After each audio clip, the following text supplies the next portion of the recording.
Vamos fazer mais um polinômio de Taylor, polinômio do e elevado a x, e a gente brinca um pouquinho com o que acontece com ele. Diga. Ali quando você tirou aquele f... A mágica aconteceu aqui, né? O f, a derivada sumiu aqui, né? Daqui para cá, por que sumiu a enésima derivada do f? Vamos ver por que ela sumiu. Quem é a nossa função? Cosseno. Quem é a primeira derivada? Menos seno. Quem é a segunda derivada? Menos cosseno. Quem é a terceira? Seno. Quem é a quarta? Cosseno. Voltou. Então, todas essas quatro derivadas vão ficar se repetindo e todas elas em módulos são menores do que 1. Não é? Nesse caso concreto, você vai ter que qualquer derivada em qualquer ponto, qualquer derivada de qualquer ordem, em módulo é sempre menor do que 1, porque é sempre ou seno ou cosseno, mais ou menos isso. Então, essa quantidade aqui, eu quero que tudo isso seja menor do que 10 a menos 5. Agora, tudo isso, com certeza, é menor do que isso aqui. Não é?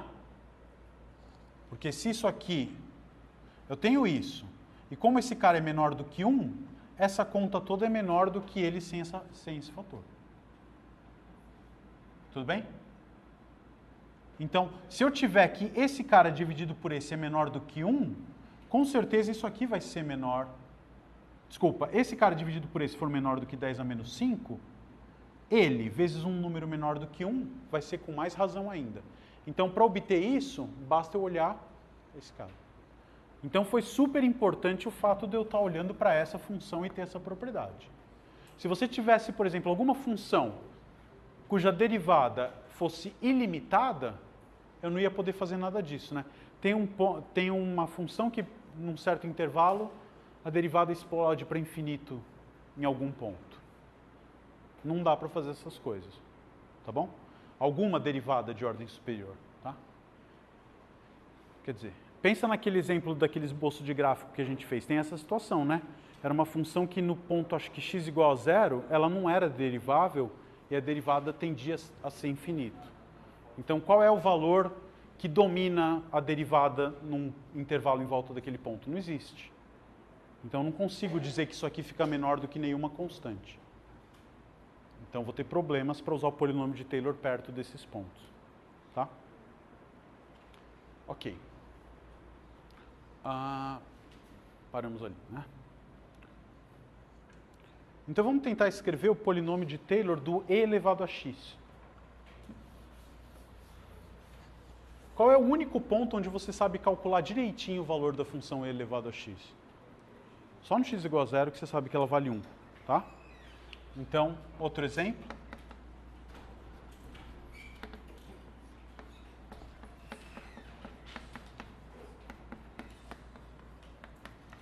E esse aqui é bom de calcular, né? Porque do que eu preciso para o polinômio de Taylor? Das derivadas da função f. E quem são as derivadas da função f nesse caso? Tudo e elevado a x. Calculado no zero, melhor ainda, é tudo 1, né? Tá bom? Então, como é que fica o polinômio de Taylor de ordem n? Vai ser o valor da função no ponto zero. Vamos escrever de uma vez, tá? É f de x0, tá? Estamos com a expressão aqui. F de x0, quanto vale? 1. Mais f' de x0, deriva isso aqui dá quanto? E elevado a x, nesse ponto, 1 de novo. Vezes x menos x0. Próximo termo, segunda derivada. Deriva isso aqui duas vezes, dá e elevado a x de novo, no zero vale 1, sobre 2 fatorial, x menos x0 ao quadrado, x0 é 0 do x quadrado. Próximo termo, 1 sobre 3 fatorial, x ao cubo, e vai embora, como eu estou indo até grau n, x elevado a n sobre n fatorial. Tá? Então, quem que é o polinômio de Taylor da função e elevado a x em volta do x elevado do x0 igual a 0? É isso. Tá? Os coeficientes são os inversos dos fatoriais. Então, é a soma de x elevado a n sobre n fatorial. X elevado a k sobre k fatorial, caindo de 0 até n. Tá bom? Quem é o erro?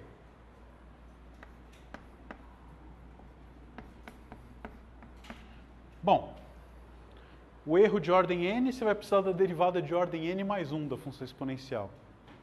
Você já derivou n vezes, deu e elevado a x, na próxima vai dar elevado a x de novo, só que agora você vai calcular no ponto x barra, tá bom?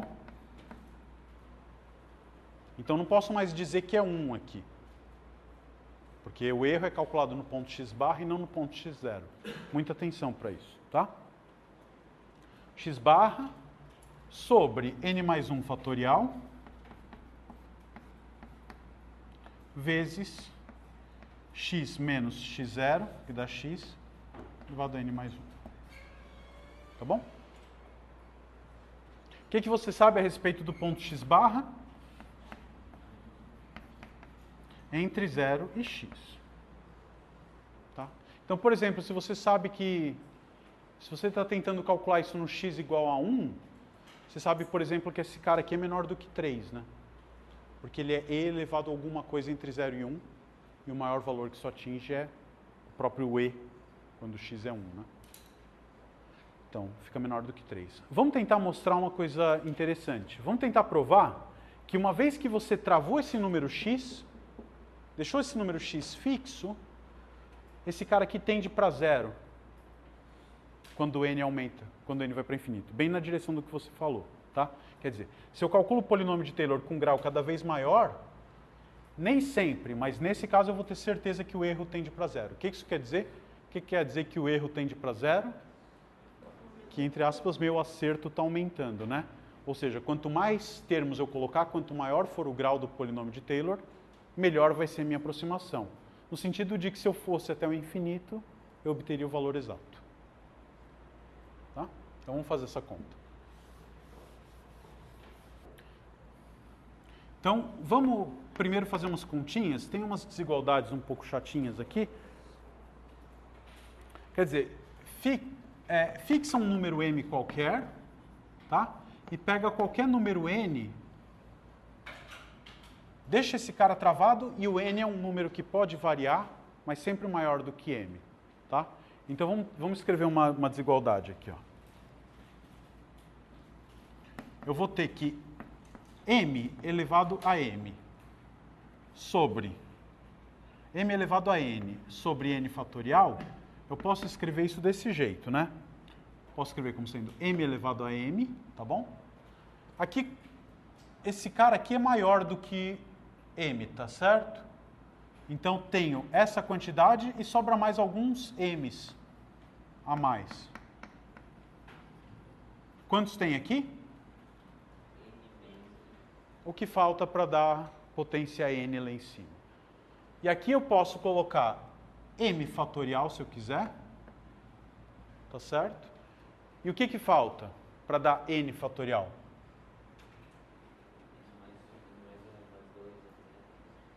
M mais 1, m mais 2, até chegar no n, né? Vai dar 1 para cada um desses, certinho?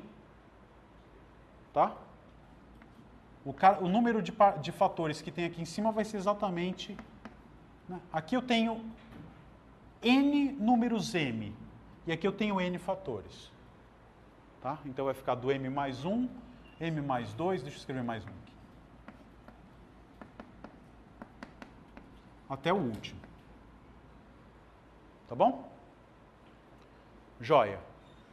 Cada um desses caras aqui, você pode dizer para mim que é menor do que 1? Porque o numerador é sempre menor do que o denominador. M dividido por m mais 1 é menos do que 1. Esse aqui também é menos... Então, cada um desses é menor do que 1. Então, esse produto todo é menor do que m elevado a m sobre m fatorial vezes m sobre n. Tudo bem? M era um número fixo. O que acontece com o fator do lado direito quando n cresce arbitrariamente? Desculpa ficar falando m e n, parece muito, né? Mas isso aqui é um número, tá bom? Fixo, porque o m está fixado. N é um número qualquer. Então isso aqui está fixado igual a 27.596, sei lá, qualquer número que você quiser. E esse cara aqui está tendendo para infinito. O que você pode dizer? tende para zero. Se esse cara tende para zero, esse aqui tende para zero também. Então isso implica para mim que m elevado a n sobre n fatorial, quando esse cara aqui da base está fixo, tende para zero, se o n tende para infinito. Aplica isso nessa expressão. Pega um número x barra x qualquer, tá? Então, por exemplo, se você tem um número x, se ele for positivo ou negativo, o módulo dele é positivo com certeza. E o que a gente sabe? Se você tem um número real, com certeza tem um número natural na frente dele, que vai ser esse meu m. Tá bom? Então, x é menor do que m. O que eu posso dizer? Vamos escrever aquela fórmula. O erro de ordem n em x vai ser o quê? E elevado a x barra sobre x a n mais 1 sobre n mais 1 fatorial. O que você reconhece daqui que tem a ver com a nossa observação?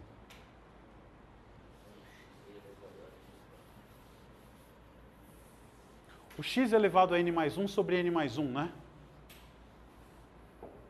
Isso aqui, com certeza, é menor do que o quê? E elevado a x barra, você limita, x barra está entre x0 e x, não está? Está entre 0 e x? Então, x barra é menor do que m. Função exponencial é uma função crescente, então isso é menor do que e elevado a m. X elevado a n mais 1 em módulo é menor do que m. Então, eu posso dizer que isso é menor do que m elevado a n mais 1 sobre n mais 1 fatorial. O que a nossa observação provou? Que caras desse tipo tendem para zero quando n fica grandão. Então, isso aqui tende para zero se o n vai para infinito. O que nós mostramos? Que quanto maior for o valor de n, olha só isso, maior for o valor de n independente do valor de x, pega um número x qualquer, fixa esse x.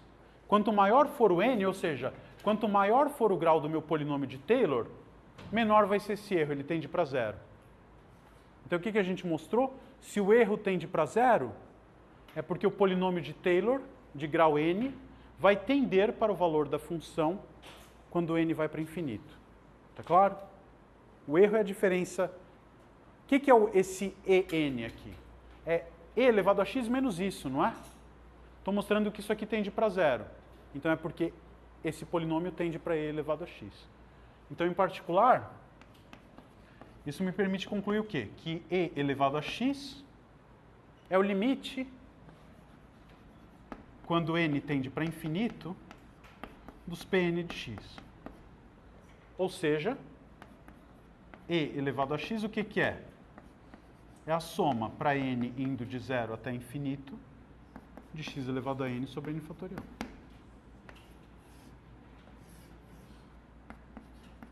Isso vale para qualquer número. Tá?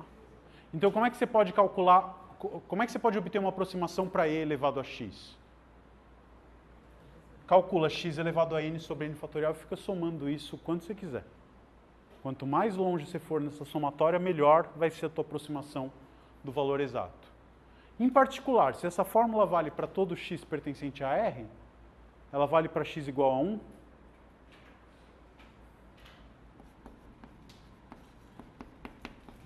O que a gente pode dizer? Substitui x igual a 1 nessa fórmula. Uma outra caracterização para o número e. Como é que você pode escrever o número e? Como a soma dos inversos dos fatoriais. Todos, né? Até infinito. Tá bom? Então, mais um jeito de conhecer o número e.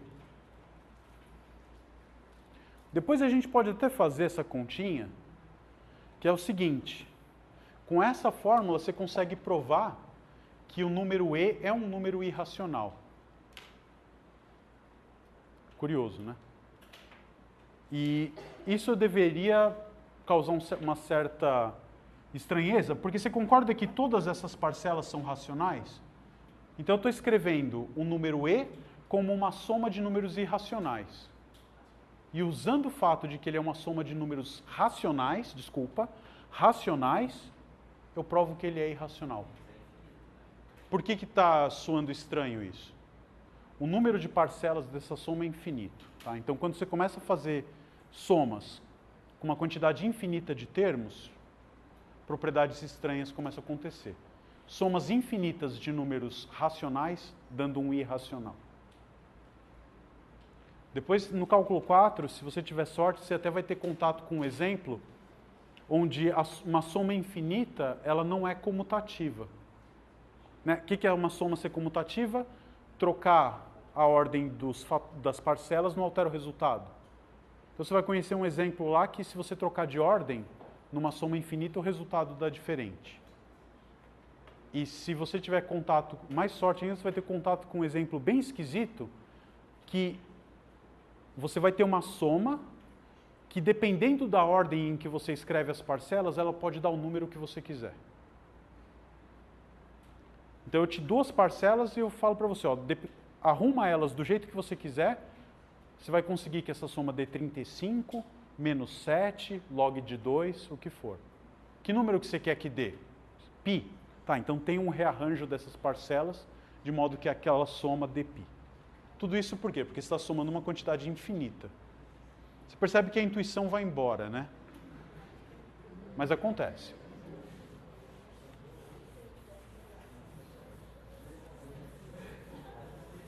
Tá? Se vocês quiserem, depois que eu faço uma prova de que o número E é irracional baseado nisso. É bem facinho, tá? Quer dizer, ela não usa nada muito sofisticado, não quer dizer que é fácil. Tá bom? Vamos ver mais 2 exemplos. Vamos ver como é que é o polinômio de Taylor do seno e do cosseno em volta do zero. E aí eu faço um comentário interessante a respeito de paridade de funções. Pega f de x igual a cosseno de x, x0 igual a 0. Tá bem? Como é que é o polinômio de Taylor de ordem n desse cara? Né? Quando você vai fazer alguma coisa, é sempre bom você ver o que você vai precisar, e aí sabendo o que você vai precisar, a gente já deixa pronto. O que eu preciso para escrever o polinômio de Taylor? As derivadas de ordens arbitrárias da função. Então, como é que fica a derivada dessa função aqui? Todas as derivadas de ordem ímpar vão dar zero, tudo bem? A primeira derivada, quem é a primeira derivada disso? Menos seno, derivada é zero. Quando eu fizer a terceira derivada, vai dar quem? Seno, que é zero. Então todas as derivadas de ordem ímpar vão ser zero, e as derivadas de ordem par vão ser o quê? Cosseno ou menos seno, vai depender da paridade, tá bom? Então a gente pode escrever isso assim, ó. Representar um número ímpar é desse jeito, né? A derivada de ordem 2n mais 1, qualquer n que eu colocar nessa fórmula vai me dar um número ímpar. Tá bom? Isso aqui no zero vai ser sempre zero. E as derivadas de ordem par vão ser como? Depende, né? A derivada de ordem 2 é menos 1. Né? A segunda derivada disso é quanto? Menos cosseno, que é menos 1. Então isso aqui vai dar menos 1. Então quando eu botar n igual a 1, tem que dar menos 1, né? Já deu certo, vamos conferir para ver se está tudo bem? Põe terceira derivada. Terceira derivada é n igual a 1 aqui. Quando n for igual a 1, terceira derivada era menos seno. Dá zero, tudo bem? E quando a derivada for par? Quando n for zero, derivada de ordem zero é o valor da função. N igual a zero vai ser o cosseno de zero, que é 1. A segunda derivada é menos cosseno, que é quando n é igual a 1 aqui. Deu menos 1. A derivada de ordem 4 vai ser a quarta derivada de cosseno de x, que é o cosseno de x de novo. Então está tudo certo. Então é desse jeito que a coisa fica. Como é que fica o polinômio de Taylor? De ordem n. É o valor da função no ponto, 0, mais a primeira derivada no ponto, que é quanto? 0 vezes x. Vamos escrever assim, vai. A segunda derivada no ponto, põe n igual a 1 aqui. Dá menos 1. Sobre 2 fatorial. A terceira derivada, 0. O que vai dar aqui? Isso, vai mais x a quarta sobre 4 fatorial, menos x a sexta sobre 6 fatorial. Em geral vai dar o que isso? Menos 1 elevado a n, x elevado a 2n sobre 2n fatorial. Oi. 1? Claro, obrigado. Cosseno de 0 é 1, né? Então o que você percebe? Só aparecem os expoentes pares, né? Então eu vou até apagar esse aqui para não ficar poluído, se não achar que tem nada estranho.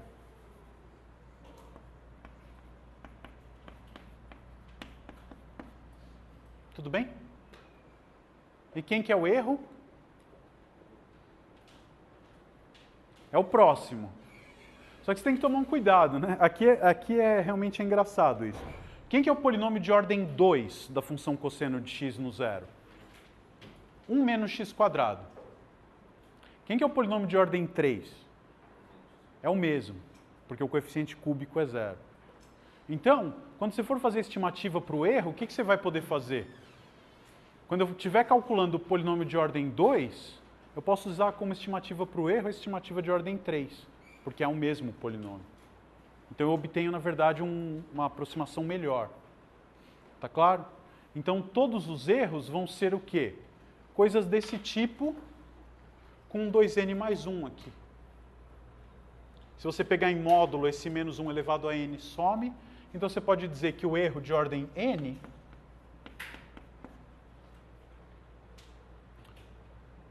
erro de ordem 2n, vai? Porque só vai ter caras pares. Ele vai ser o quê? Você vai tirar isso, vai ficar x elevado a 2n mais 1 sobre 2n mais 1 fatorial. Tá? Faz a conta direitinho, eu não vou me arriscar aqui. Tá bom? Esse é o polinômio de Taylor do cosseno. O que você percebeu? Apareceu somente expoentes pares. O que você sabe da função cosseno? A função cosseno é uma função par. Vamos fazer a do seno, polinômio de Taylor do seno, e ver o que acontece.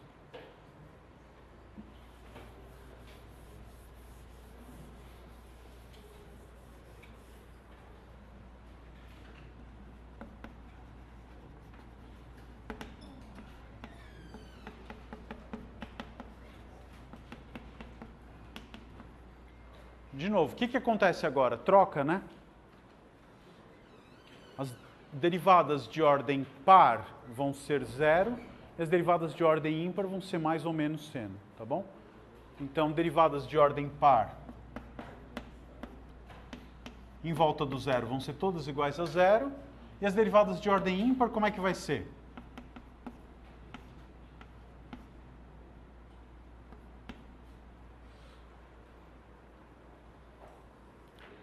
Como é que eu faço, por exemplo, esse cara aqui, o valor do seno no zero, quanto que é? Seno zero é 0. A primeira derivada, quanto que vai ser? A primeira derivada eu faço n igual a 0, a derivada é cosseno vale 1. A terceira derivada eu vou pôr n igual a 1 aqui, vai dar menos cosseno, vai dar menos 1. Então, de novo, vai ser menos 1 elevado a n. Tá claro? Então, como é que fica o polinômio de Taylor? No primeiro valor, 0. Quando n for igual a 1, vai ficar x, que é pôr n igual a 0 aqui. Quando eu ponho n igual a 1, vai ter 0. N igual a 2, eu vou ter o termo n igual a 1 aqui. Termo de ordem 3, vai dar quanto? Menos x ao cubo sobre 3 fatorial. E assim vai alternando. Menos x ao cubo sobre 3 fatorial, mais x à quinta sobre 5 fatorial, menos x à sétima sobre 7 fatorial, etc, etc.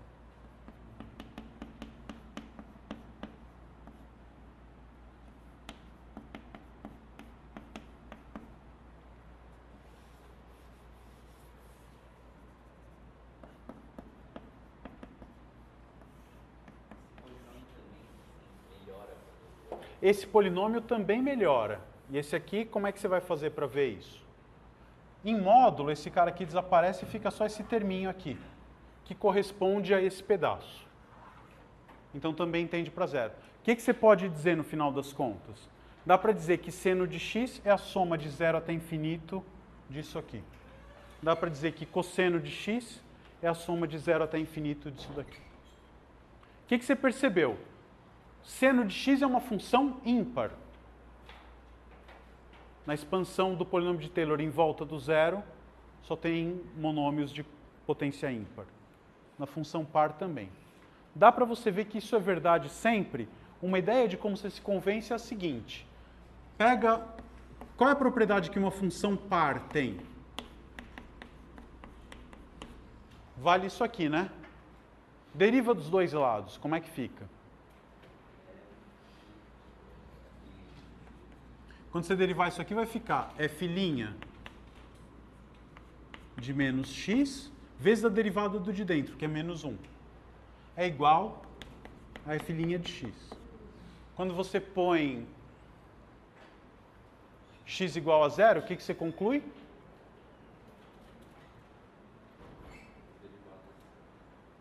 Que f' de 0 é 0. Então, você já sabe que toda função ímpar, toda função par, a derivada dela no zero é igual a zero. Faz sentido isso?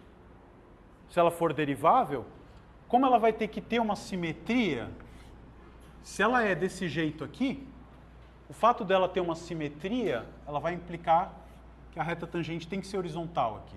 Se você vem com uma função com derivada 1, se a reta tangente é desse jeito, na hora que eu rebater, eu vou ter uma reta tangente de outro jeito, vai formar um bico ali, a função não vai ser derivável. Então, o que você conclui? Que a primeira derivada de toda função par no zero vale zero. E, portanto, o coeficiente do polinômio de Taylor do termo de primeiro grau é f', é zero. Morreu isso. Quando você deriva duas vezes, você vai ver que todas as derivadas de ordem ímpar vão implicar que as derivadas de ordem ímpar de uma função par são zero no zero. Se a função é ímpar, como é que você faz? Deriva uma vez, quanto que dá? Menos f' de menos x é igual a menos f' de x. Esse aqui não te dá nada quando x é igual a zero, tá bom? Mas se você derivar de novo, o que vai acontecer? Vai sair um menos, você vai ficar com f duas linhas de menos x, desse lado menos f duas linhas de x. Então o que você mostra? Que se a função é ímpar, a segunda derivada no zero é zero. E aí você vai ter esse efeito. Tá bom? O que você pode dizer com isso? Que tem muita chance do ponto zero ser um ponto de inflexão quando a função é uma função ímpar derivável na origem. Porque a segunda derivada é zero. Tá bom? Então dá para brincar com esse tipo de coisa. E fazendo isso aqui sucessivas vezes, você conclui que funções ímpares, o polinômio de Taylor em volta da origem só tem expoente ímpar, e funções pares, o polinômio de Taylor só tem expoente par. Tá? Eu acho que o que a gente tinha para falar, vamos dizer assim, de obrigatório sobre o polinômio de Taylor é isso. O que a gente pode discutir depois é a unicidade do polinômio de Taylor e tentar mostrar, por exemplo, que o E é um número irracional. A gente faz isso, mas só depois que a gente discutir todos os exercícios da lista, tá bom? Então, a gente aparentemente está sem tempo. Para a próxima aula, já tragam os exercícios da lista 2. Quarta, sexta e segunda, vamos tirar todas essas dúvidas. Se sobrar um tempo, a gente brinca com isso. Tá bom? Obrigado, até quarta, então.